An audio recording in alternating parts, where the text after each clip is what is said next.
தலைமைச் செயலகத்தில் அமைச்சர் ரகுபதி செய்தியாளர்களை சந்தித்து வருகிறார். அதனை பார்க்கலாம்.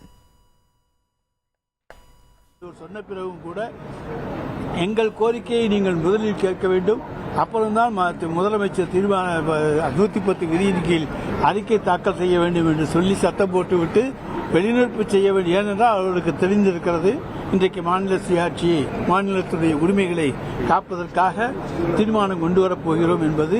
எனவேதான் தெரிந்தே இன்றைக்கு அவர்கள் வெளிநடப்பு செய்திருக்கிறார்கள். மறைந்த முதலமைச்சர் கலைஞர் அவர்கள் 1960களில் இதே கோரிக்கை வலியுறுத்தி இருக்கிறார். ராஜமன்னார் கமிட்டி அமைக்கப்பட்டது.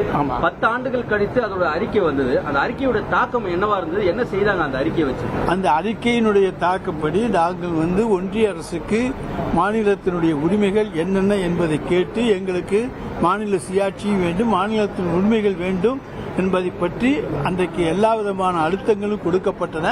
ஆனால் எந்த அழுத்தத்துக்கும் பதில் கிடைக்கவில்லை. தற்போது இப்ப மீண்டும் அதே சாராம்சத்தோட ஒரு குழு அமைப்பது என்ன பயனளிக்கும் நம்பிக்கை இருக்கு உங்களுக்கு? 40 ஆண்டுகள் வலியுறுத்தி நடக்காதது. இன்றைக்கு ஒத்த கருத்துடைய பல்வேறு மாநிலங்கள் இன்றைக்கு நம்மோடு இணைந்திருக்கின்றன. மாநிலத்திலே மாநில அரசுக்கு பல்வேறு அதிகாரங்கள் வேண்டும் என்பத கருத்து பல்வேறு மாநில அரசுகளிடத்திலே இருக்கிறது. இந்த புதிய எழுச்சி, புதிய தெம்பை நமக்கு இன்றைக்கு தந்திருக்கிறது. ஆனால் எதையுமே நம்முடைய மாண்புமிகு தமிழ்நாடு முதலமைச்சர் முன்னெடுத்து சென்றால்தான் வெற்றி பெற முடியும் என்பதிலே மற்ற மாநில முதல்வர்களுக்கும் மாநில அரசுகளுக்கும் நம்பிக்கை இருக்கிறது. எதிர்க்கட்சி ஆளுகிற, குறிப்பாக எதிர்க்கட்சி ஆளுகிற, அதாவது பாரதிய ஜனதாவுக்கு கட்சி இல்லாத மாநிலங்களை ஆளுகிற முதலமைச்சர்களுக்கெல்லாம் நாம் முன்னெடுத்து செல்கின்ற அந்த காரணங்கள் வெற்றி பெறும் என்கிற நம்பிக்கை இருக்கிறது. எனவே அவர்களும் நம்மோடு இணைந்து, ஏற்கனவே பார்த்தால் யாரும் நம்மோடு இணைந்து அந்த அளவுக்கு போராட முன்வரவில்லை.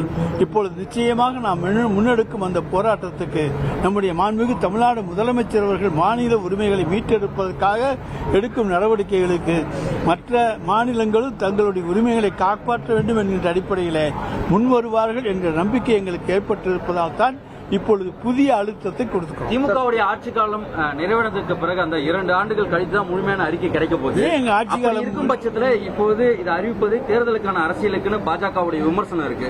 அதை திமுக எப்படி கையாள போது? உண்மையாவே தேர்தல் எங்களை பொறுத்தவரை அடுத்த ஆட்சி திராவிட முன்னேற்ற கழக ஆட்சிதான். தொடர்ந்து தலைவர் தளபதி அவர்கள் 2வது முறையாக தமிழ்நாட்டினுடைய முதலமைச்சராக வருவார். ஏற்கனவே நாங்கள் சொல்லியிருக்கிறோம், தெளிவாக சொல்லியிருக்கிறோம். தேர்தலுக்காக எந்த விதமான காரியங்களையும் நாங்கள் முன்னெடுப்பவர்கள் அல்ல. மக்கள் பிரச்சனைகளுக்கான காரியங்களைத்தான் முன்னெடுப்போம்.